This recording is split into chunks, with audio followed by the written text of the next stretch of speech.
Bueno, muy buenas tardes. Bienvenido al Museo Americano de la Diáspora Cubana. Siempre me gusta abusar del privilegio de ser el anfitrión para hablar un poco del museo. Este museo apenas va a abrir la exhibición permanente, que está en el primer piso, en octubre, a principios de octubre. Y le, le invitamos a que pasen por ahí abajo, vean la obra por lo que va. Van a ser uno de los grupos privilegiados que pueden ver la obra antes de que abra. Estamos muy orgullosos del trabajo que se ha hecho acá en este tiempo. Acá hemos logrado convertir, incluso antes de abrir la exhibición tan importante que cubre todos los aspectos de la historia de nuestra lucha por la libertad, hemos logrado traer 6 jefes de Estado a visitar este museo. Acá, precisamente ayer, lanzamos la campaña para nominar a María Corina Machado al Premio Nobel. La campaña que hoy se da a conocer en el gran evento que vamos a tener después acá en el Bayfront Park hoy con los venezolanos, en el cual 4 presidentes de las universidades acá del sur de la Florida van oficialmente a nominarla. Y nos enorgullece mucho haber hecho este trabajo tan bonito, porque es un trabajo que hemos tenido la capacidad y la habilidad de hacerlo, no con grandes expertos académicos que también han participado, sino con los protagonistas de la película. Entre las personas que están aquí hoy, muchos de ustedes han sido parte de la creación de este proyecto, como es mi gran amigo y el decano del exilio, don Diego Suárez, que está aquí cumpliendo 98 años, en camino a 99. Roberto Ascuy, quien aló casi 20 años de prisión y que ha sido clave en ayudarnos con toda la parte de las prisiones. Y como se cubre todas las partes de la exhibición, incluye también Oscar Casanela, que está acá, del Movimiento San Isidro y de la nueva versión de la disidencia moderna en Cuba. Oscar.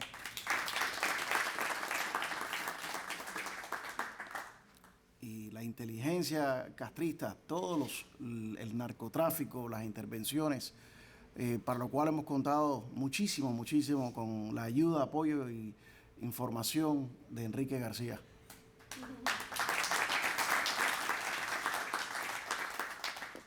Pero una de las organizaciones, de las instituciones, de las tantas con que hemos colaborado, que más prestigio le da al museo, es la que presenta esta presentación de hoy. Tanto ADN Cuba, con Helet y Jeff Shapiro, que han hecho un trabajo tan formidable, como Archivo Cuba. Es más, tenemos una sala entera abajo dedicada a los paredones de fusilamiento. Es lo que llama la sala Archivo Cuba. Y es una organización que le da mucho prestigio al museo, porque a veces cuando uno conoce las injusticias que se han cometido, uno quiere salir a denunciarlas sin necesariamente tener toda la evidencia. Uno sabe que ocurrió. Pero el equipo de Archivo Cuba es muy específico en siempre decir: solamente vamos a limitarnos a lo que tengamos documentación, vamos a documentar. Y en base a eso se han ganado la credibilidad de todos los grandes gobiernos y los ONGs del mundo, que cuando Archivo Cuba dice algo, eso está verificado, está comprobado. Muchas veces en este proceso le decía: María, pero si hemos tenido más de 100.000 muertos, yo quiero poner más de 100.000 muertos. No, Marcel, tenemos tantos documentados, esto es lo que hay que documentar, y van a estar ahí abajo. Gracias a ese trabajo que se ha hecho por tantos años, donde lo puedes buscar por año, por evento, por fecha, por nombre, por lugar, eso va a estar ahí abajo. Claro, vamos a poner ahí también que se estiman que son muchos más, y que cuando Cuba sea libre sabremos cuántos sean esas víctimas realmente. Pero ese es el trabajo, esa constancia es la que nos da el prestigio de presentar la información objetivamente, porque la verdad objetivamente contada es abrumadoramente acusatoria de esa dictadura. No es necesario exagerar ni decir nada más de la información y la verdad y los hechos. Así que para nosotros es verdaderamente un gran prestigio poder colaborar y tener esta colaboración continua con Archivo Cuba. Y limitándonos a ese trabajo de ser anfitrión, quiero presentarles a su verdadero anfitrión del día de hoy, el presidente de Archivo Cuba, una persona que fue un ejecutivo a nivel internacional en las más prestigiosas empresas del mundo entero. Desde IBM, Charles Schwab, Citibank, Procter & Gamble, por todas ha pasado en posiciones de alto liderazgo. Una persona graduado con su MBA de Columbia University, una de las más prestigiosas universidades de los Estados Unidos, sobre todo en materia de empresas, y que ahora dedica su tiempo completamente, gratuitamente, desinteresadamente, para ayudar a este gran proyecto de Archivo Cuba e indirectamente a el Museo de la Diáspora Cubana. Señoras y señores, quiero presentarle al presidente de Archivo Cuba, Argelio Maldonado. Argelio, por favor.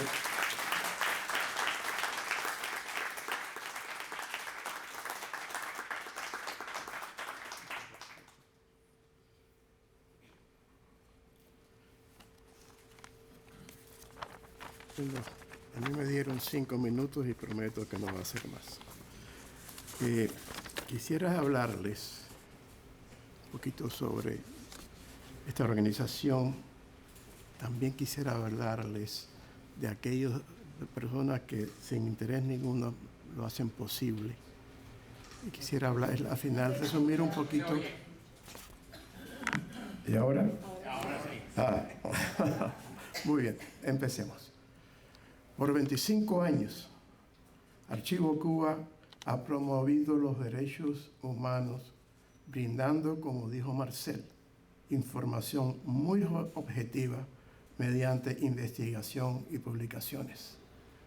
Es una organización sin fines de lucro, cuyo nombre oficial en realidad es Free Society Project. Hoy con nosotros tenemos a nuestra tesorera, María Pérez, ejecutiva retirada y fundación de un proyecto que se llama Cuba Artwork New York. Además, a mi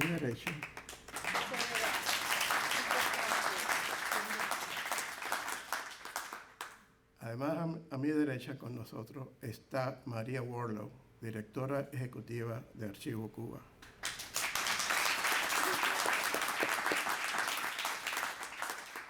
Con lo que voy a decir ahora, merece un segundo aplauso. Ella es el alma y el motor de esta organización. Y yo que trabajo con ella muy de cerca, me consta que es así. Otro aplauso, por favor.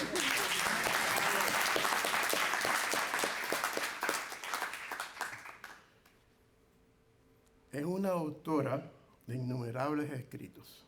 Cada vez que yo hablo con ella, no importa la hora, Argelio, estoy escribiendo, qué sé yo. Ok, María, está bien. Pero la producción es increíble.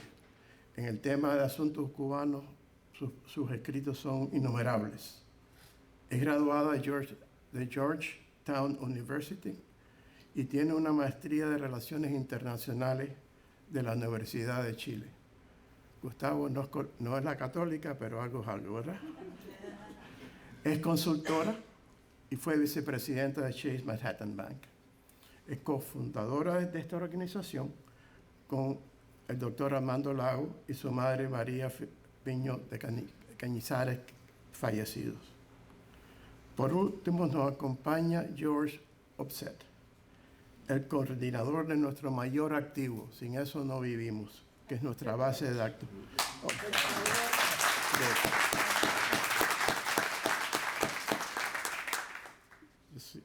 Just watch to see what I have to say about you, because this is very real.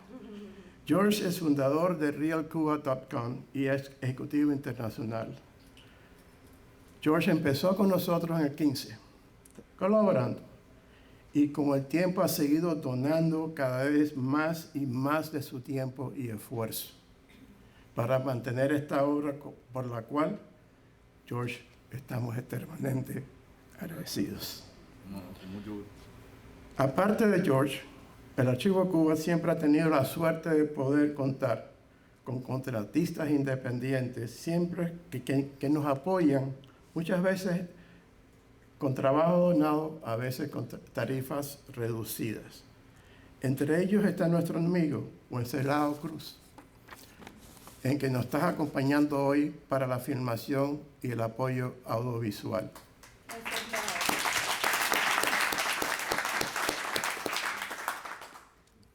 En estos tiempos difíciles económicos, la organización se mantiene a duras penas, pero aún así, gracias al apoyo de donaciones de la Junta Directiva, de individuos y algunas instituciones, tales como la Fundación de Peña, y a todos ellos estamos sumamente agradecidos.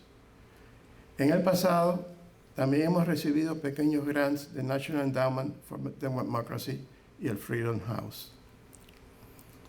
Como digo Marcel, con la credibilidad tan absoluta que tenemos en nuestro trabajo, los medios de comunicaciones internacionales, no norteamericanos solamente, a nivel mundial, la llaman a ella constantemente con preguntas sobre Cuba. Pero aparte de ese tema, que en realidad es muy importante, ella me envía cada X tiempo un reporte en Excel y ahí está todo. Nosotros tenemos 3 proyectos prioritarios. El primero es Cuba Salud, que hace investigaciones sobre la salud pública de Cuba. Desde el 10, bajo el liderazgo de María, Archivo Cuba comenzó a documentar y dominar como trata de personas el esquema de trabajo forzoso en las misiones médicas internacionales cubanas. En junio pasado, y con gran orgullo, les digo que el secretario de Estado de los Estados Unidos reconoció este importante trabajo de nuestra directora con un selecto, difícil de obtener y muy preciado premio a los héroes que combaten la trata de personas. Y si a ustedes les quedan un poquito de aplauso, María se lo merece.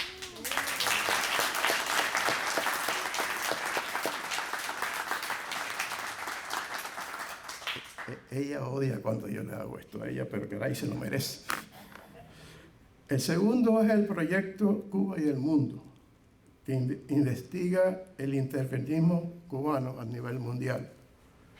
Y como un ejemplo del trabajo que se hace, en el 19 se publicó un extenso libro escrito por María, detallando la intervención continua de Cuba en Venezuela.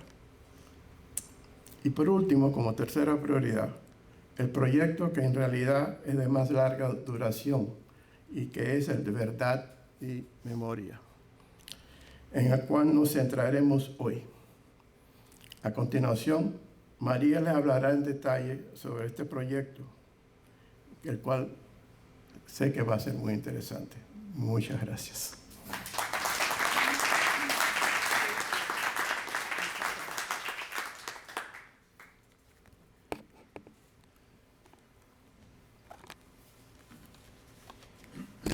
Gracias por regalarnos su tiempo un sábado de verano. Eso significa mucho para nosotros y realmente se los agradezco. Deja ver si puedo manejar. Siempre me pregunto si es bueno hacer PowerPoints o no es bueno hacer PowerPoints. Así que si no es bueno y me dicen así, lo quito y sigo hablando. No hay problema. Lo que no quiero es consumir mucho tiempo, pasarme de las rayas, porque yo podría hablar horas de este proyecto, nada más que ver las imágenes que estaban viendo.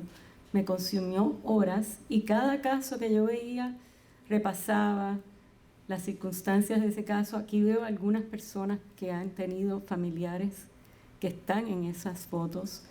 Vamos a saber de algunos de ellos. Hay tanto que decir. Más que todo, este proyecto se trata de eso, de las personas. Pero siempre estamos hablando de las víctimas, de las metodologías, etc. Entonces, podemos irnos por cualquier tangente. Yo preparé una presentación en esta ocasión y vamos a ver cómo va. Pero si distrae, pues la sacamos. Vamos a ver si Wenceslao me dio esto. Ahí está. No, vamos para atrás. ¿No? Ok. El proyecto de Verdad y Memoria de Archivo Cuba es una iniciativa educativa en defensa de los derechos humanos y la libertad, pero es más que eso, es un vehículo de investigación, de recopilación de material histórico, documentos, fotos, etcétera, para dejar a futuras generaciones. Es un proyecto de recuperación constructiva de la verdad y la memoria histórica. Es un proyecto de diseminación de información y de capacitación en temas de justicia transicional. Ven que suena muy académico, pero en realidad volvemos a las víctimas. Se trata de las personas que han dado su vida en esta tragedia, ¿no? Y a veces es difícil presentar eso en honor a esa realidad, ¿no? Estamos creando un registro de muertes y desapariciones para documentar el costo en vidas de la Revolución Cubana durante 2 dictaduras. Por eso le llamamos la Revolución Cubana, que empiezan con el golpe militar de Batista en marzo del 52 y lamentablemente es una historia que se sigue haciendo y ustedes verán por qué. Documentamos hechos ocurridos dentro y fuera de Cuba que afectan a cubanos y ciudadanos de otros países sin importar los atributos o afiliaciones políticas de las víctimas. El Che Guevara tiene su récord. Es el costo en vidas de lo que ha sido este proceso. Publicamos informes muy diversos. Todos los años sacamos los casos documentados ese año. El total que llevamos, esto va cambiando, es una investigación que progresa diariamente. Tenemos entre las informaciones selectas, yo voy a pasar muy rápido porque yo no quiero que estemos leyendo esto y nos demoremos 2 horas en esto, ¿no? Tenemos un librito sobre las víctimas olvidadas del Che Guevara, que cuando ustedes salgan pueden llevarse, la primera edición está abajo para que lo lleven de regalo. Tenemos una segunda edición, solo tenía 10 conmigo, que está a la venta por $10, pero se puede pedir en Amazon. Yo prefiero la segunda edición porque tiene testimonios adicionales y algunos casos más documentados que logramos en casi 10 años, desde la primera edición a la segunda, ¿no? El brand, si quiere decir, de Archivo Cuba es su investigación rigurosa con objetividad y transparencia. Ustedes, si entran a la base de datos, van a ver que cada caso tiene toda la información que hay sobre ese caso, aparte de las fuentes de esa información, quienes dieron los libros, las listas, los testimonios, etcétera. Y abajo hay una caja que dice conflictos de evidencia. Cuando una fuente no se concilia con la otra, ahí sale. A veces tenemos que escoger sin saber. Por eso las fuentes primarias son tan importantes. Gracias a eso publicamos en inglés y español. Hemos logrado una presencia y credibilidad a pesar de que tenemos una infraestructura penosamente pobre por falta de recursos para el marketing. Pero con el tiempo se ha conocido, se respeta, se publica, sale publicado en organizaciones internacionales, en medios de prensa del mundo entero, en investigaciones académicas, y eso nos dice que debemos continuar, ¿no? ¿Por qué desarrollamos este trabajo? ¿No? Primero porque honra a las víctimas y da sentido al sacrificio. Muchas de estas personas, ustedes ven las fotos, son gente muy joven que perdió su vida trágicamente por distintas razones, ¿no? No podemos olvidar eso, pero además dar a conocer estas personas y sus historias es clave para la defensa de los derechos humanos y la libertad. Ustedes, Argelio mencionó, yo hice mi maestría en Chile, yo viví en Chile en un tiempo muy importante, del año 86 al 93, los últimos años de la dictadura de Pinochet y el cambio hacia la democracia, la transición. Era muy importante, los chilenos y sus aliados, que lamentablemente no tenemos nosotros con esa fuerza, ¿no? Pero siempre centraba la lucha en las víctimas. Nosotros, yo creo, eso es parte de este proyecto, se fundó así con Armando Lago, para eso, para centrarlo en las historias de los que han pagado el precio más alto, ¿no? Esto yo creo que propicia una toma de conciencia sobre el costo humano de la dictadura y además la naturaleza del régimen actual, la dictadura que queda, que existe todavía hoy y que es una amenaza para la región y el mundo. Ojo Venezuela, ojo Colombia, ojo Brasil, Ojo, las guerras que hemos visto en Centroamérica. Pero además la recuperación de la memoria histórica y la verdad se ha probado, o dicen los expertos, que es buena, que crea un bienestar psicológico en los sobrevivientes, los que han perdido más a sus seres queridos y a la sociedad como un todo, y eso propicia la reconciliación social. Es una semilla para una transición pacífica a una democracia en Cuba, por lo menos los idealistas creemos eso.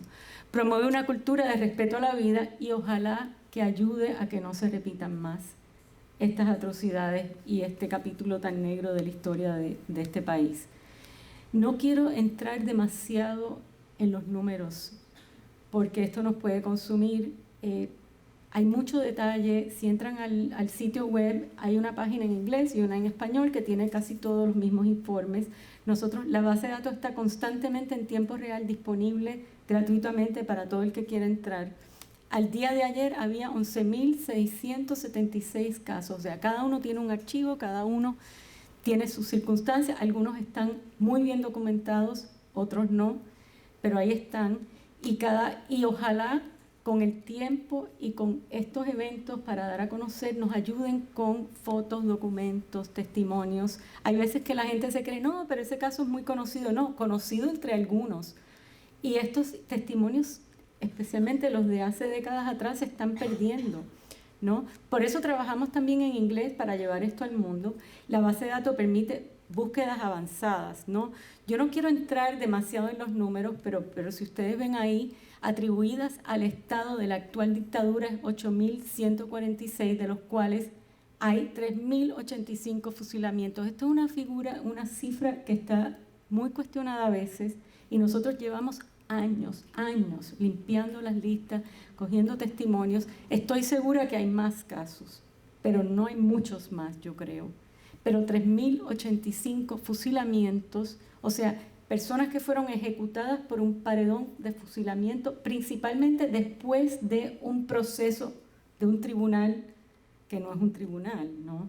Que en realidad es una ejecución extrajudicial, podría decirse. Eso es mucho, y eso casi supera el total de muertos y desaparecidos muy bien precisos de la dictadura de Pinochet, y lo vamos a ver más adelante, ¿no? Otros asesinatos extrajudiciales, 1.321. Deben ser decenas de miles más los que han muerto en las prisiones de Cuba por malnutrición, por golpizas, asesinados en intentos de salida. Muchos de los desaparecidos que llegan al mar sabemos que fueron asesinados por guardias fronteras cubanas. Hace 2 meses me encontré fortuitamente en un evento social un muchacho que llegó en una balsa el año pasado y me dijo que la balsa que les seguía a ellos los hundieron y murieron todos.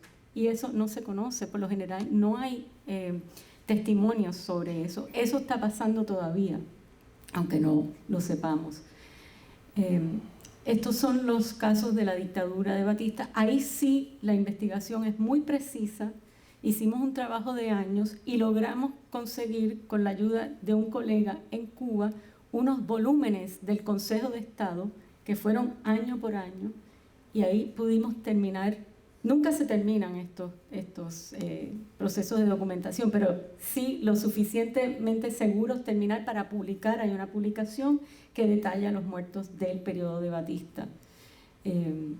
Como verán, no son ni cerca los 20.000 supuestos muertos de Batista. Hay un artículo que ese es un lindo trabajo, ¿no?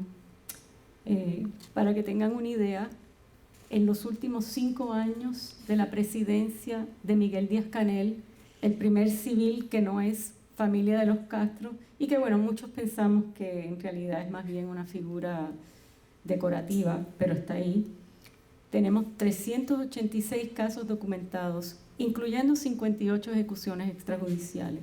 Esto se usa la definición del derecho internacional, que son agentes del Estado los que asesinan a una persona, ¿no? Y bueno, estamos contando también los jóvenes reclutas del servicio militar, que en los últimos años ha subido muchísimo el número de informes que se están saliendo de Cuba de muchachos que se suicidan para no hacer el servicio militar. Es tan malo el servicio militar. Incluso se están inscribiendo para irse a pelear en la guerra de Ucrania para no hacer el servicio militar en Cuba con la promesa de un pago de $2,000 al año y poderse quedar en Rusia. Así de malo es el servicio militar, eso es histórico. Hay un informe que sacamos en octubre muy detallado que a mí me asombró y le llamamos trata de personas porque es trabajo forzado.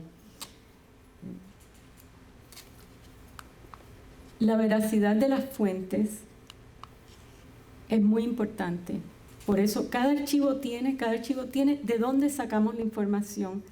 Lamentablemente solo el 12,2% de los casos tienen fuentes primarias, testimonios directos. El 52% adicionales tiene fuentes muy veraces, que son informes de derechos humanos, libros creíbles, información en la prensa y otras fuentes que sí las podemos tomar. Nosotros, cada caso está clasificado con 4 clasificaciones, categorías de veracidad. Algunos con fuentes primarias, otros muy veraces, y otros no sabemos, y otros tal vez. Y eso usando una clasificación de una organización en Ginebra que nos ayudó a desarrollar esto. Es un trabajo que estamos tratando de hacerlo para que sea presentable académicamente, ¿no? Lo que quiere decir que el 35,8% tiene fuentes poco verificables, lo que no quiere decir que no son. Hace creo que 2 semanas me encontré unos casos que están en ese listado que no sabemos y efectivamente conseguimos una fuente primaria. O sea, lo que pasa es que hay que conseguir esas fuentes y a veces en la comunidad cubana yo me doy cuenta que no hay la conciencia de la importancia de documentar para la historia, documentar para nosotros poder usar la información.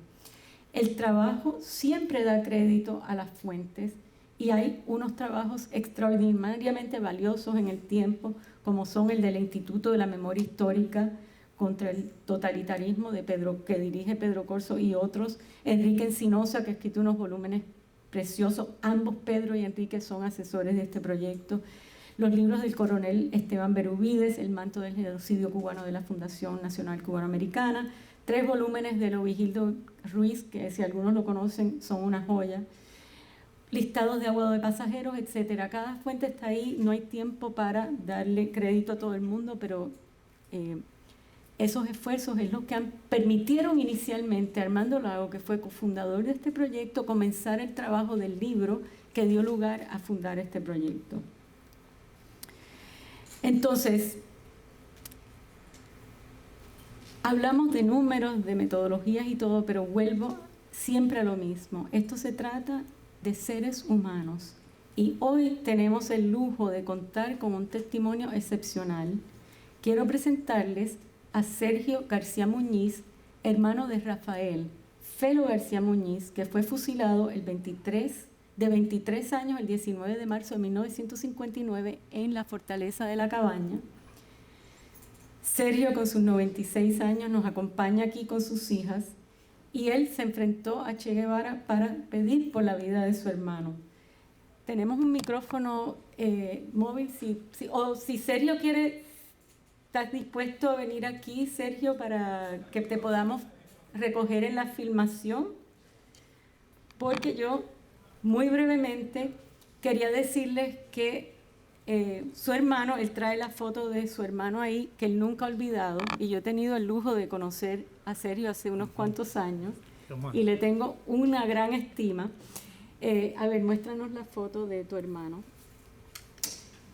Él era de la policía, recién casado. Él era de la policía, pero no tenía instrucción militar y lo tenía nada más que cuidando edificios. Vamos al y micrófono. gente importante, ¿no, hombre? Exacto. Y estaba recién casado cuando llega la revolución. Hacía 4 meses nada más que antes que entrara la llamada revolución, que estaba él trabajando de policía. Porque él era instructor de manejo de automóvil y eso, pero ganaba poco. Entonces se quería casar, habló con mi cuñado, que era el ayudante del coronel de la sección radio motorizada, para que lo metieran en la policía. Mi mamá se enteró de eso y le dijo a mi cuñado, no me metas Felo, que están poniendo bombas y matando policías por allá afuera. Y entonces se creía que él había hablado ya con el coronel. Y un día, de esos que pasan, el coronel estaba en casa de mi otra hermana. Y da la casualidad que él fue a esa casa y encontró al coronel. Ah, Y nada menos que le dijo, qué poca palabra usted tiene. Ya Paco me dijo que usted me iba a meter en la policía. Y entonces le dijo, Paco, ya tú me has dicho que meta a Felo en la policía. Le decíamos Felo.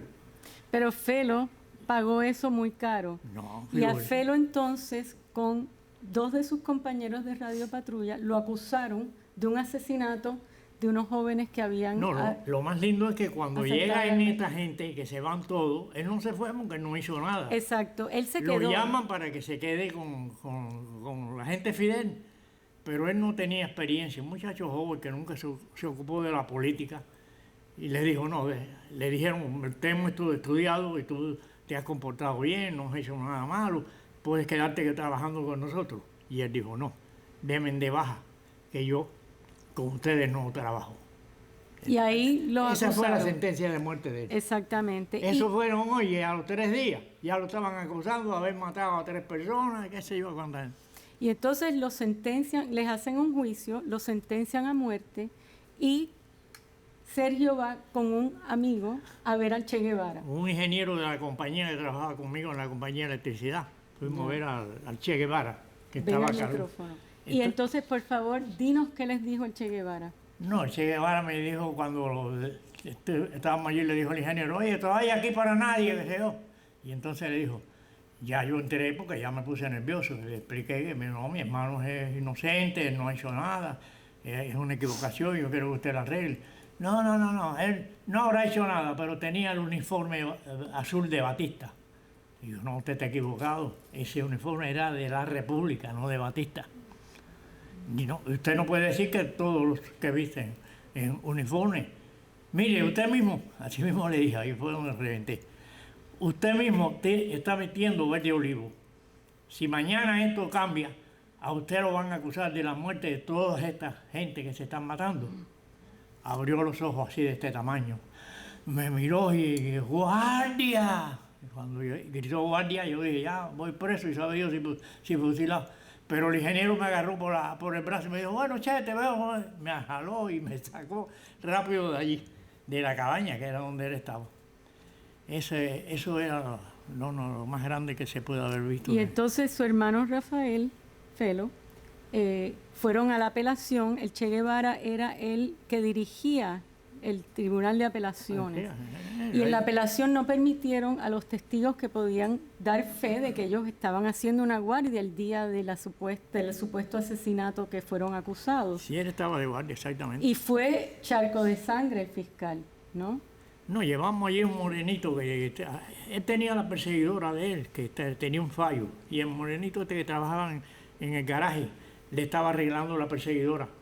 Y cuando yo lo llevé al juicio, él se paró, se fajó con el fiscal, un chiquito que tenía 14 o 15 años nada más. Oye. Le digo, no, si la perseguidora 100, que era la de mi hermano, no salió de aquí a nada. Y entonces le decían, ¿cuánto te pagaron por decirlo? No, a mí no me han pagado nada, decía el morenito. Dios Y entonces suspendían el juicio y al ratico volvían otra vez. Ok, cuando los montaron en la perseguidora 100, ya yo le he dicho a ustedes que no. Y el pobrecito, ¿no? Y así era. Ya Bueno, estaba condenado. ¿No? Muchas gracias. Yo estuve 2 horas en su casa oyendo esto. Podríamos estar todo el tiempo aquí. No, porque se lo merece. Hay mucho que Y hablar. le agradezco muchísimo y todo lo que ha hecho por honrar 60 la años, memoria. parece que fue ayer, todavía lo recuerdo. Bueno, eran muy buenos muchachos, sinceramente. Muchas gracias. Muchas gracias. Gracias. Gracias. Es un privilegio esto y hay tantos relatos que hacer, ¿no? A veces es difícil escoger. Yo estaba preparando esas presentaciones y no tengo tiempo para todo, pero hay muchas más fotos, muchas más historias. Todos los rostros que ustedes ven ahí son víctimas de muerte o desaparición. Algunos dicen condición médica, es porque murió de una condición médica, etcétera. El caso de Felo, Felo es uno de los 64 fusilados en el periodo en que el Che Guevara estuvo en la cabaña que nosotros hemos podido documentar. Yo hablé en varias ocasiones con el padre Arzuaga, que era el párroco de la cabaña, que me dijo que más o menos el tiempo que él estuvo ahí cuadraba, eran 50 y pico, él le dio un ataque de nervios, se fue en junio, o sea, yo no entiendo que son cientos, pero no es necesario exagerar, hay que buscar la realidad, porque uno es demasiado, ¿no? Y estoy segura que nos faltan casos, pero no cuando dicen había 10.000 fusilados, bueno, nosotros hemos encontrado tantos, sí, puede haber un % más, pero no el triple, no lo creo. Pero bueno, no entremos, muchas gracias a Sergio y a sus hijas que nos regalaron este testimonio histórico. Ahí está. Bueno, no voy a entrar demasiado en el alcance del trabajo porque eso está en el internet y nos va a consumir mucho tiempo. Incluye no solo muertes directamente de violencia política, sino suicidios inducidos en el servicio militar, muertes por falta de atención médica en la cárcel. ¿Por qué se incluyen las víctimas? Todos los que mueren o desaparecen en intentos de salida, porque según la definición de la Organización Internacional para las Migraciones, se consideran víctimas de una migración forzosa, dado el carácter dictatorial y los problemas sistémicos que conducen a una migración masiva en circunstancias peligrosas. También documentamos los cubanos que mueren en misiones internacionalistas porque son víctimas de trata de personas, que es lo que hablaba Argelio del proyecto que documenta eso en Cuba Salud. Entonces, ¿cuál es el costo real en vidas del régimen cubano? Pues no sabemos, pero es muchísimas veces más lo que hemos podido documentar. Esto no pretende ser un registro completo, sino una obra en construcción. Las lecciones de las transiciones a la democracia, a los estados totalitarios, y especialmente los que se parecen más a Cuba, como eran los del bloque soviético, nos enseñan que no se puede lograr un estimado preciso o definitivo hasta que se pueda acceder a los archivos, si es que se pueden rescatar, que es muy importante hacerlo, y asignar recursos oficiales para hacer trabajo de campo, que sea libre, que sea amplio. No estamos todavía ahí, pero ojalá podamos lograr eso. Archivo Cuba no es una comisión de la verdad, las comisiones de la verdad se asignan típicamente por un gobierno, es una comisión oficial, se le dan recursos, se le dan técnicos, expertos, etc. Ojalá Cuba llegue muy pronto a eso, pero esto pretende ser una ayuda y una semilla para eso. Tampoco hemos documentado muchas de las víctimas de las intervenciones internacionales y la subversión auspiciada por Cuba. Hay algunos casos, y George se ha ocupado de algunos de estos incidentes donde hay un número de víctimas precisas, como fue el caso de la guerrilla, ciertas incursiones guerrilleras en Bolivia, en Venezuela, pero las víctimas de las guerras propiciadas por Cuba en Centroamérica, en Angola, en Etiopía, en el Medio Oriente, es imposible, son cientos de miles y no estoy exagerando. También aquí está Oscar Casanella, que tenía esta conversación conmigo y me decía, ¿por qué no documentan las víctimas de los derrumbes? Porque en Cuba casi todas las semanas hay muertos de las casas y los edificios que le caen encima a la gente. O los accidentes por negligencia grave. Por ejemplo, los del incendio de Matanzas, los que estaban en el servicio militar los pusimos por ser del servicio militar, se considera responsabilidad del Estado. O sea, esto es subjetivo, pero tratamos de dar una pausa porque sería imposible. No tenemos los recursos ni para esto, sería imposible documentar cuánta gente muere en derrumbes, cuánta gente está muriendo en los hospitales hoy día en Cuba porque no hay ni higiene, ni medicamento o de malnutrición en las cárceles, accidentes prevenibles. Imagínense, la falta de servicios de salud mental, hay un suicidio tremendo, la tasa de suicidio de Cuba. Entonces, imagínense, el costo en vida es un poco pretencioso decir que estamos documentando el costo en vidas de la Revolución Cubana, porque faltan todos esos muertos, ¿no?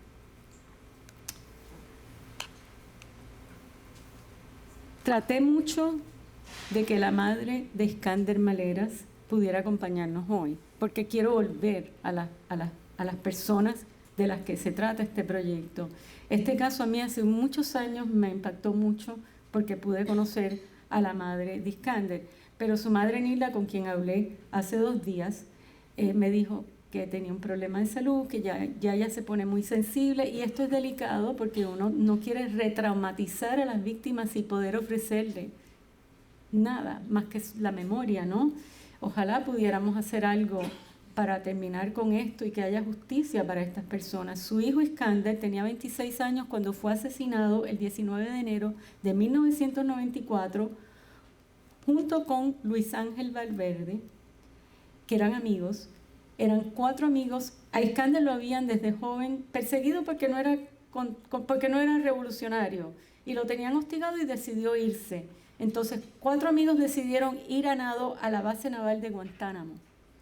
Y camino a la base, ya llegando casi, reclutas del servicio militar le tiraron y mataron a Luis Ángel y a Iskander. Los 2 otros amigos lograron sacar los cadáveres. Uno salió con un pie herido, pero pudo entrar a la base. Otro fue preso, por lo tanto este caso se dio a conocer. El gobierno entonces lo utilizó para crear el terror en las escuelas. En Guantánamo, Iskander era de Guantánamo, para que no se fueran, exhibieron fotos hasta en una escuela, me contó Nilda. Bueno, es una historia larguísima. Finalmente ella, su madre, se vestía de negro. Ella y su esposo eran de Guantánamo, eran personas conocidas. Él era profesor, ella trabajaba en un banco. Ella se vestía de negro en protesta, caminaba todos los días al cementerio de Guantánamo. Y me ha contado cosas como hay un campo donde enterraron a su hijo, solo le permitieron a ella y su esposo ir, enterrarlos desnudos en un campo, tumbas sin marcar. Hay todo un campo del cementerio de Guantánamo donde ponen a las víctimas de los que asesinan tratando de entrar, que ni sabemos cuántos son. Y nosotros hemos hecho bastante trabajo sobre eso, ¿no? Y exceden las víctimas, que yo he estado 2 veces en Berlín estudiando esto, de los que trataron de cruzar el muro de Berlín. Las de Cuba las exceden y no sabemos por cuánto, ¿no? En fin, se pudieron ir y se dio el caso. Hay documentación porque uno de ellos fue enjuiciado y apresado y está aquí hoy. Los otros 2 están aquí hoy, pero ya no quieren pensar en esto y no. ¿Qué se puede decir? Me hubiera gustado que Nilda estuviera aquí. ¿Cómo se compara esto con otras dictaduras? Ahí hay simplemente un resumen de varias dictaduras que yo he buscado, estimado. En el caso de la chilena, sí es un número bastante preciso. Hubo 2 comisiones que miraron esto con bastante interés. En el caso de Argentina, 8.961 es la cifra que da una comisión, pero hay otras personas que dicen que son muchas más. Y así, en el caso de Somoza de Nicaragua, son solo las víctimas de asesinatos y desapariciones, no de la guerra, etcétera. Pero ninguna mató civiles por intentar salir del país, mucho menos a niños, mujeres y ancianos. Ninguna se exportó, ninguna duró 65 años y ninguna existe todavía. En conclusión, no es aceptable dar por sentado, ignorar, desmerecer o normalizar el costo en vidas de esta gran tragedia. A mí me frustra y me preocupa que yo percibo que hay una suerte de aceptación, conformismo, pasividad, no sé, ante las víctimas de esta tragedia, incluso por parte de los mismos cubanos.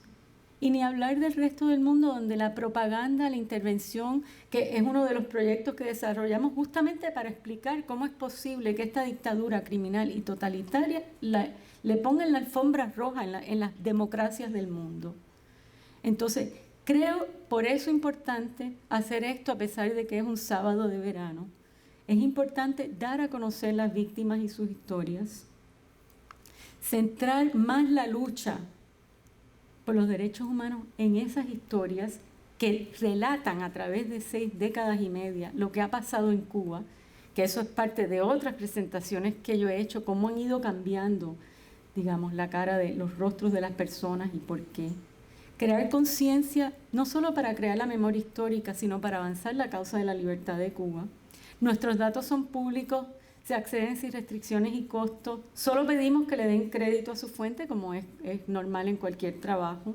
Necesitamos que las organizaciones establecidas con más recursos puedan seguir documentando, diseminando la información, usándola para abogar por los derechos humanos. Para eso no nos tienen que dar crédito, las víctimas son de todos, ¿no? En nuestra página hay planillas para testimonios, nos pueden llamar a escribir. Ofrecerse de voluntarios si son traductores o editores, siempre necesitamos esa ayuda. Apoyar los datos con testimonios personales. Por ejemplo, he visto a estos señores aquí, les he pedido por favor, veamos los casos que ustedes conocen. Yo he ido donde los presos políticos, hay veces los casos de los presos políticos más conocidos que han muerto en prisión, hay conflictos de evidencia, no hay fuentes primarias. Es importante este trabajo. Quiero terminar con esta reseña del caso de Yunislady López Rodríguez, de 23 años. Era madre de 2 niños pequeños y fue asesinada el 26 de septiembre del 2014 en Las Tunas. Ella era activista y no sé si ustedes han conocido a Sirley Ávila, una señora que ha salido en algunos reportajes sobre Cuba. Ella fue la que me contó esto. Sirley era miembro de la Asamblea del Poder Popular, era comunista, y empezó a hostigar a las autoridades para que le hicieran una escuela, y finalmente le fueron arriba a ella. Pero esta muchacha de 23 años, madre de 2 niñitos pequeños, le dijo 2 días antes que la asesinara que su pareja, que era agente de la seguridad, le habían ordenado asesinarla. Y 2 días después llegaron a su casa y la mataron a tiros. Y Sirley me hace esta historia. A los 8 meses, Sirley sufrió un ataque a machetazos y apenas puede caminar, perdió una mano y logró, con la ayuda de personas muy solidarias aquí en los Estados Unidos, venir aquí, asilarse aquí y recibir tratamiento médico. Hay tantas historias de esto. Pero yo les agradezco su tiempo. Quiero dejar tiempo ahora para, si tienen preguntas, comentarios. Me gustaría pedirles que sean breves para que todos los que quieran participar puedan participar. Y darle primero la palabra a algunos de ustedes que tengan algún familiar que esté documentado o no, o que debiera estarlo, y que quieren mencionar su caso muy brevemente. No están obligados, si quieren pasar aquí, si no quieren, como quieran, pero levanten la mano si fuera el caso de que hay algún familiar que ustedes quieren recordar aquí hoy. Bueno, entonces, si no hay, quisiera abrirlo a preguntas. Irene tiene un micrófono, ¿no? Para dárselo a la persona que, si alguna persona tiene alguna pregunta que quieran hacer. Quiero, para que no se me olvide al final, darle muchas gracias a todos ustedes. Es un lujo tenerlos aquí. Darle gracias al museo, a Irene López, su directora, a Marcel Felipe, a ADN Cuba, que auspició esto. No sé si Yelet ya llegó, si está por ahí. Mírala, Yelet Fraguela, que es la directora de ADN Cuba, que nos ayuda mucho ese apoyo. Los que quieran seguir para el concierto, demostración, protesta en apoyo a Venezuela, abajo hay unas banderitas que yo pedí de Cuba y Venezuela para que lleven, si quieren. Y también les recuerdo que está el librito Las víctimas olvidadas del Che Guevara, hay en inglés y en español. Les regalamos la primera edición, pero pidan la segunda edición, que tiene testimonios muy importantes. Me siento tentada a hacerles uno, pero no lo voy a hacer, que no está en la primera edición. Entonces, ¿hay alguna pregunta? Aquí hay un micrófono para que salga en la grabación, porque estamos grabándola. Buenas tardes. En este caso de Cubanet, ¿por qué no se incluyó, o bueno, si se puede incluir, los muertos en las guerras, por ejemplo, en África, como tal, que son parte de un costo bastante grande Sí, en general, Etiopía, África. Sí, gracias por la pregunta. Bueno, para esta exhibición de rostros, yo no puse una persona muerto en acción, porque aquí está un familiar de esa persona y es un caso que a mí me toca directamente, por razones en las que no voy a entrar. Pero no puse muertos en combate porque escogimos otra cosa, ¿no? Porque no hay tiempo. Pero sí documentamos muertes de Cuba, cubanos muertos en las guerras de Etiopía, de Angola, etc. Lo que pasa es que Cuba no ha publicado esa lista y no me acuerdo ahora, no recuerdo ahora la cifra, pero los que hemos encontrado están en la base de datos. Algunos tienen fotos incluso, los hemos sacado de fuentes de Cuba y están ahí. Hay un trabajo que se los recomiendo, ya tiene varios años, pero es cómo Cuba ha actuado con Angola, y eso es una relación que continúa. Cuba tiene una misión médica de construcción y demás muy grande en Angola, y la relación es comercial, aparte de lo que sabemos de la guerra, ¿no? Así que sí, es importante. Me parece. No me acuerdo, George, ¿tú te acuerdas cuántos muertos tenemos? Yo sé que están documentados y varios creo cientos. que eran varios, llegaba casi a 1000, eso cuando se hizo Sí, pero Cuba nunca ha publicado la lista. Cuba ha dicho que los muertos en Angola y Etiopía fueron 2100 y pico. Sí, fue la operación Tributo. Exacto, está ahí en el informe, está ahí sobre el informe, pero no publicaron la lista. No la hemos encontrado. No, hay una lista en un cementerio de Luanda, de una organización, y la hemos usado, pero en realidad no se puede, la hemos visto, no se puede usar porque los nombres no están completos y no está la fecha, las circunstancias. Es complicado. ¿Alguna otra pregunta? Antes me robo el micrófono para decir, bueno, no se oye, pero se me oye a mí, que también hay que investigar las decenas de muchachos que se inyectaron ellos mismos sangre con SIDA, con AIDS, para enfermarse y poder comer algo en Los Cocos, que era la villa donde cuidaban a esos niños. Sí, o sea, nosotros solo recogemos esos casos, o sea, documentamos esos casos si hay información de que han fallecido, pero la tortura en las cárceles cubanas, o sea, lo que ha pasado por las cárceles cubanas merece todo un proyecto, y de hecho cuando empezamos lo pensamos, pero no es posible, son cientos de miles de personas las que han pasado y siguen pasando, porque las condiciones de las cárceles cubanas hoy son terribles. Y quiero explicarles una cosa. La base de datos tiene muchos datos que son objetivos, lugar, fecha, etcétera, pero hay clasificaciones que hacemos lo mejor posible con esas clasificaciones. Por ejemplo, las personas que mueren en custodia, a menos que sepamos que es un preso de conciencia o político, ponemos no se sabe o por otra causa, ¿no?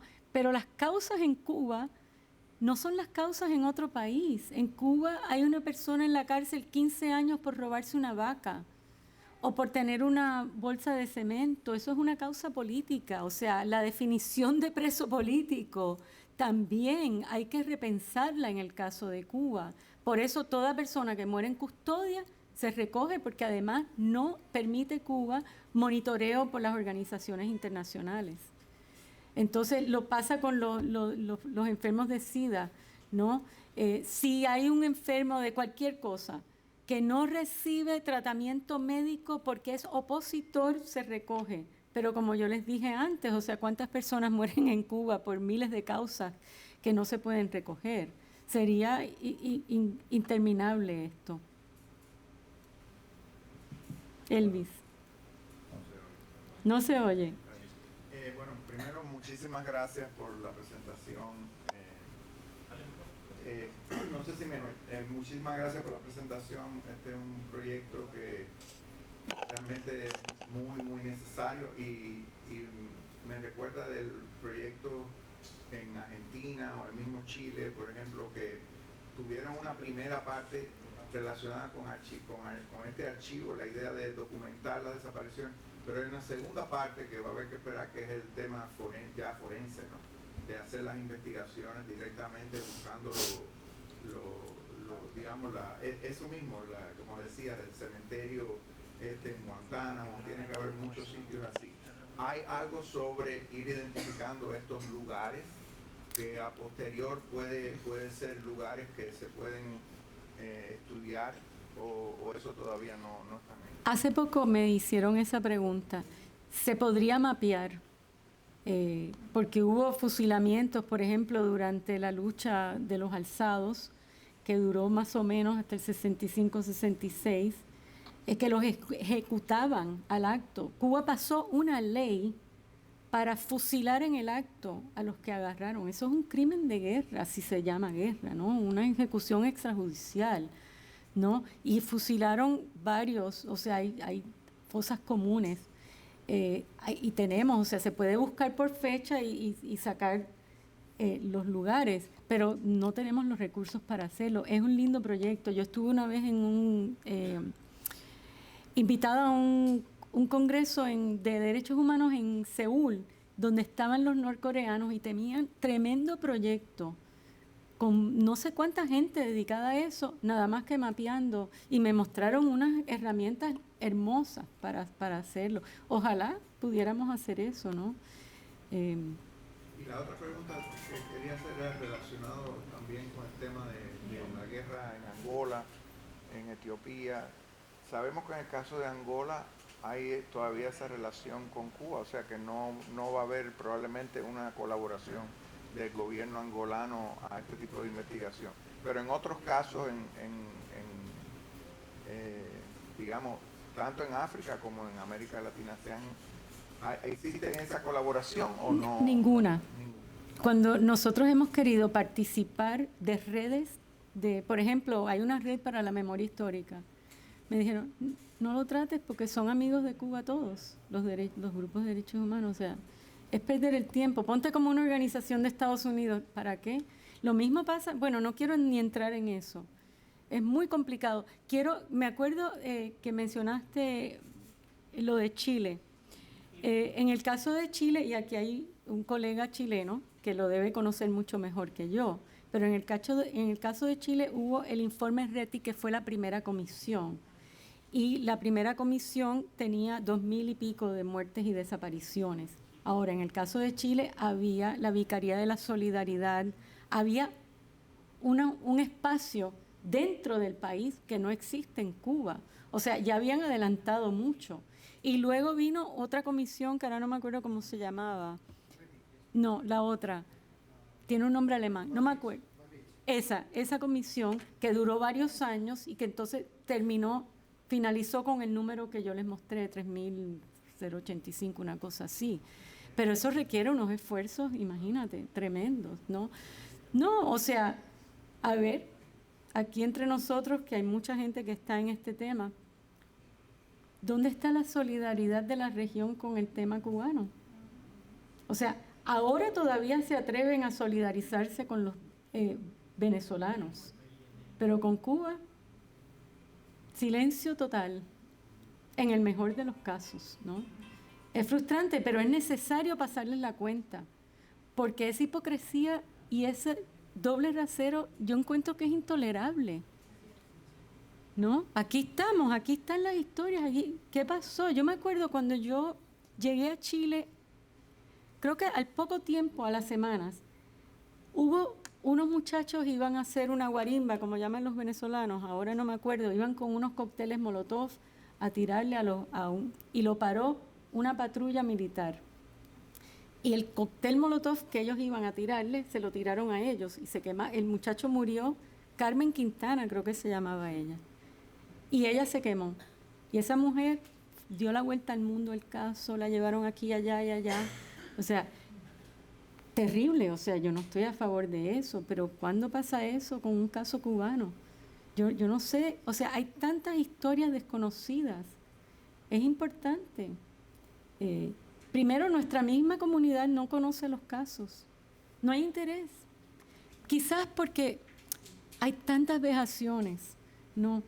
Hay hambre, hay pobreza, hay miseria, hay tortura, hay presos políticos, hay de todo en Cuba. Quizás eso también lo explica, yo no quiero decirlo de manera de crítica, pero nosotros tenemos que tener bien claro que hay que centrar esto en las víctimas y que, por favor, vean, nosotros sacamos un informe anual, ese informe anual tiene los casos documentados de ese año, ¿no? Y aquí, este año, cuando nosotros lanzamos ese informe, a mí me asombró el poco interés. Y había 9 ejecuciones extrajudiciales de agentes de la policía, muchachos, jóvenes, presos incluso políticos que fallecieron en la cárcel. No sé, díganme ustedes. A ver, Adolfo. Primero, muchísimas gracias por esta Qué maravillosa bueno. presentación, que me la llevo Gracias. para darle publicidad. Cuando llegué a Panamá, 2 cosas. La primera, que una pequeña excepción. Tú sabes que en Panamá se creó el Museo de la Libertad.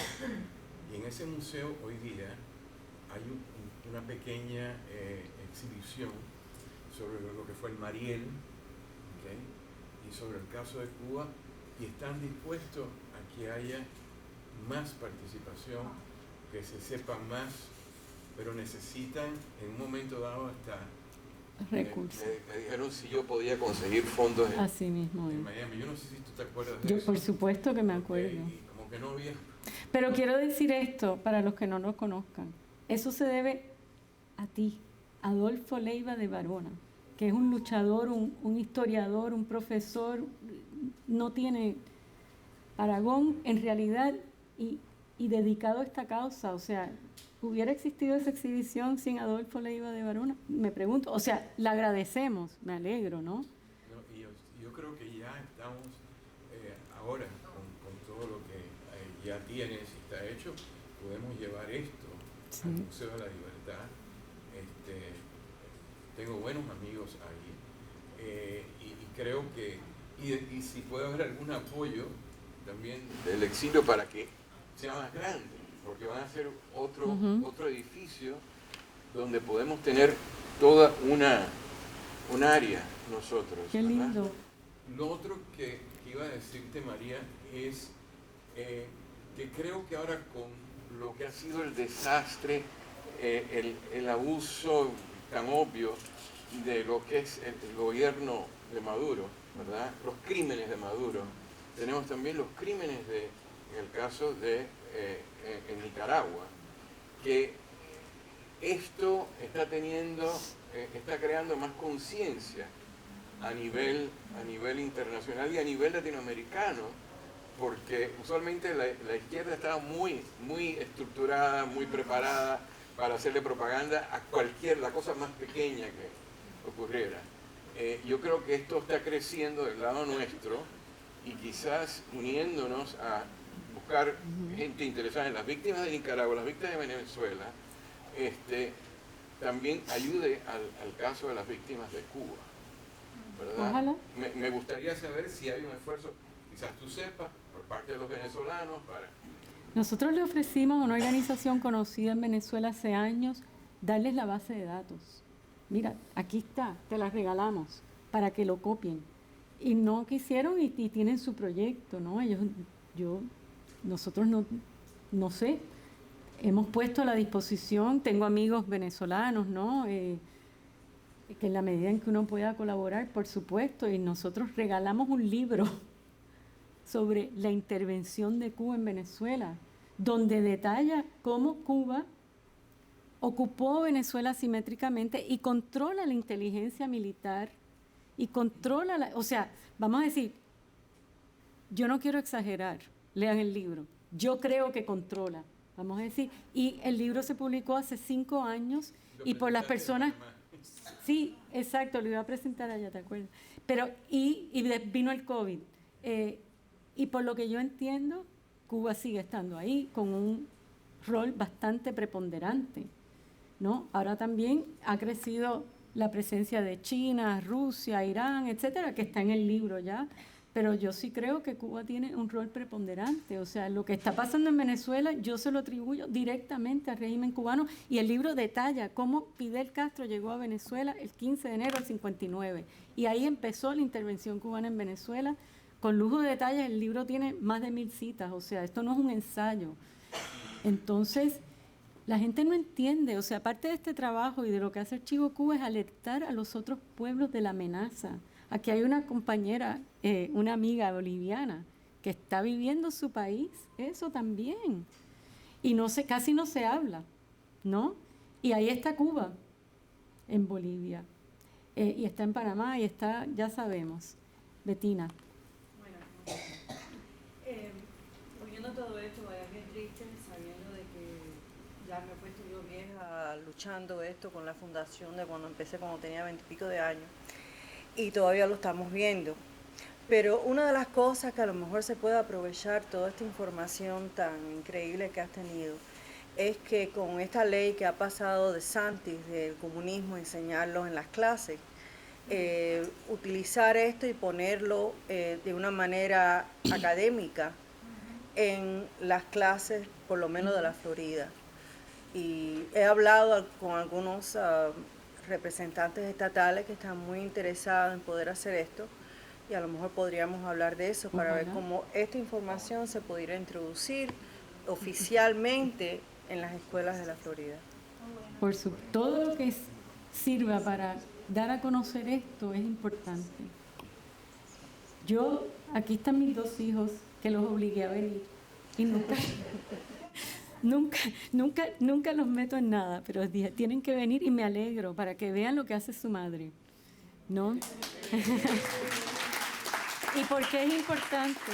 Pero cuando mis hijos estaban en colegios públicos de New Jersey, muy buenos colegios, los libros de estudio de mis hijos, no me acuerdo el grado, 8º grado, no sé qué, hablaban de la justicia social de la Revolución Cubana, y qué maravilla, y la dictadura argentina y Pinochet y todo eso.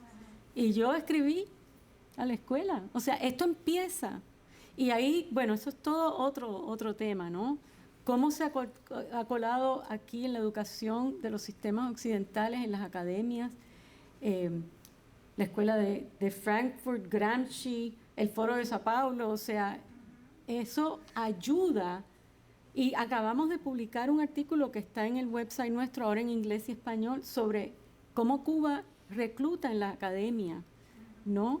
Y eso ayuda a minar a que el tema de Cuba no pueda entrar, porque los rechazan personas que ya ni son agentes, sino están adoctrinados por esto y piensan que Cuba es la gran justicia social, la maravilla. Cuba, todavía yo me topo todos los días, prácticamente, que recibo alertas de distintos temas. Cuba es una potencia médica. Todavía tengo de la semana pasada en inglés, Cuba es una potencia médica, donde en Cuba ustedes saben cómo están las... Entonces, estamos luchando contra eso. O sea, todo lo que dé a conocer y combata la desinformación es muy importante. Y qué mejor que esto, porque esto no tiene explicación. Tú no puedes explicar matar a un menor de edad por querer irse del país con su familia. Tú no puedes explicar estas cosas. O sea, no tiene justificación. ¿Cómo lo vas a justificar? No es ideológico, no es político, es humano. Yo creo por eso que este tema necesitamos darle más importancia. ¿Qué piensa Diego? Yo sí te diré lo que pienso. Tú hablas que los libros de texto, tú los viste de tus hijos. ¿Cuándo soñamos que en Estados Unidos iba a haber en un ticket de elección 2 comunistas? Uno a la presidencia y uno a la vicepresidencia, como lo tenemos este noviembre con pesos. Ya. Aquí ya no llegó. Aquí estamos como en Venezuela. No, eso le pasó a los cubanos y a nosotros no. Que Dios nos ayude. ¿Alguna otra pregunta o comentario? Marcela. Muchas gracias, María. Muy buenas tardes a todos. Soy Marcela Cartelli de La Paz, Bolivia. Yo quería preguntarte, María, si tú tienes registro de personas desaparecidas en Cuba que puedan ser víctimas de trata de personas en Europa, en África y en otros continentes. Sí, gracias por la pregunta. Quiero decirles que Marcela también recibió el premio del Departamento de Estado de Heroes de la trata de personas por su trabajo. Y podríamos hacer un evento solo con la historia de Marcela, que de hecho el Instituto Interamericano por la Democracia va a ser un evento, vamos a estar el miércoles, el 21, si lo quieren ver, y ahí va a estar Marcela. Mira, nosotros solo hemos documentado como 52 desapariciones forzosas, reportadas o presuntas, que es importante aclarar eso, porque una desaparición forzosa es cuando está a la mano de un agente del Estado y una persona lo vio, ¿no? Entonces, hay muchos casos que la información es más anecdótica que veraz, eso es difícil estudiarlo. Fidel Castro me dicen que no permitía que desapareciera mucha gente porque decía que los familiares de los desaparecidos nunca dejan de buscarlos.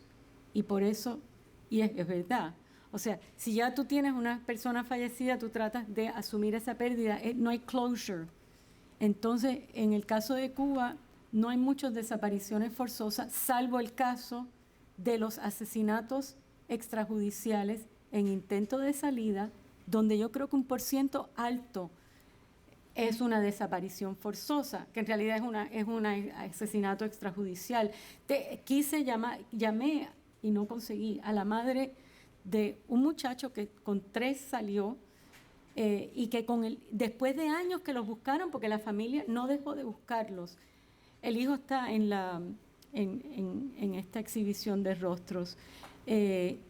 Un pariente se compadeció de la familia, y eran 3 los que iban, y les dijo, los mataron. O sea, cuando iban en la lancha que se robaron, los mataron, y él era de la seguridad de Estado, por favor que dejen de buscarlo. Entonces ahí se puede clasificar, bueno, lo clasificamos como una ejecución extrajudicial, pero es difícil, pero no tenemos casos de trata de personas per se.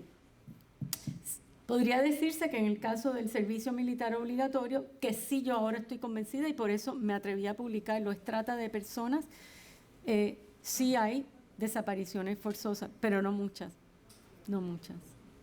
Esta muchacha tiene, si tú entras en Facebook, en la página de Archivo Cuba, ella hay una parte donde le pregunta ¿por qué te gusta Archivo Cuba? Y ella tiene puesto ahí porque fue como enteré lo que le pasó a mi padre. Porque ella se enteró de que el padre lo habían asesinado así cuando vino al exilio. Y ella tiene puesto el comentario ese ahí porque por Archivo Cuba me enteré de qué le había pasado a mi padre. Sí, mira, eso es algo bonito porque este es un tema difícil, duro, a veces muy frustrante y muy doloroso. Pero hay rayos de luz, como es conocer a Sergio y a su familia, a Nilda, la mamá de este muchacho, a la mamá de este muchacho que se llamaba Miguel Ángel Mora, y así, y pensar que le da a uno una cierta de confort a esas familias de que a alguien le importa recoger esa historia, de relatar esa historia, solidarizarse porque son personas que no han encontrado justicia. Y me dijo ella el otro día, María, creo que me voy a morir.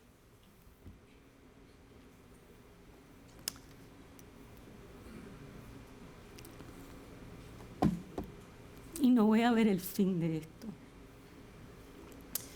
Entonces, eso es bonito y hay gente que se ha encontrado ahí, que nos escribe, etcétera. Es lindo ese trabajo, da luz, pero es difícil.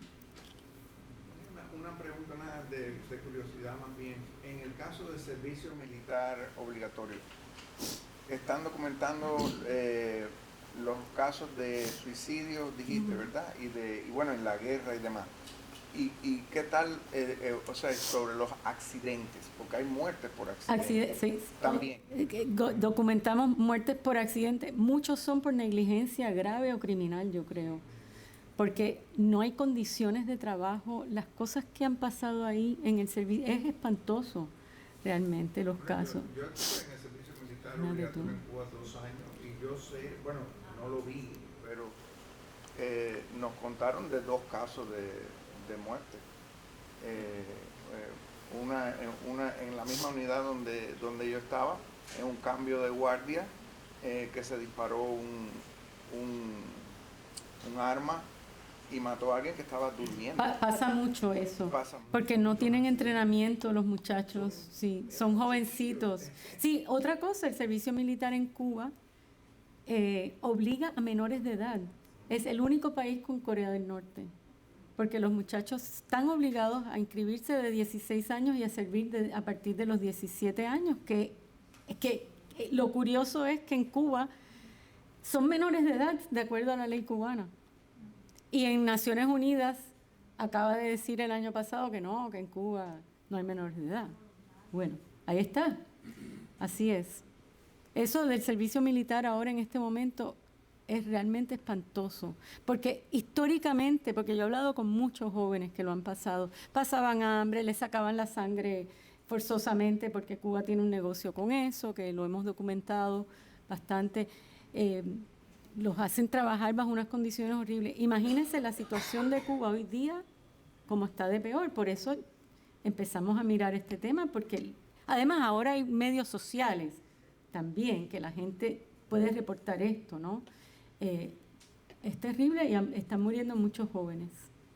El señor, hay un sitio en Facebook que está dirigido por un taxista que vive en Matanzas, que se llama Alfredo González, que el hijo se suicidó en el servicio militar, y nos ha dado una cantidad de fotos de los jóvenes. Y ahí es como hemos podido documentar mucho de los casos del servicio militar. El hijo, yo lo escogí para los rostros estos, Michael González. Terrible. Bueno, pues si no hay más preguntas, nos despedimos y muchísimas gracias. Muchas gracias. Gracias, señor. ¿Se me olvidó algo? Ay, qué bueno.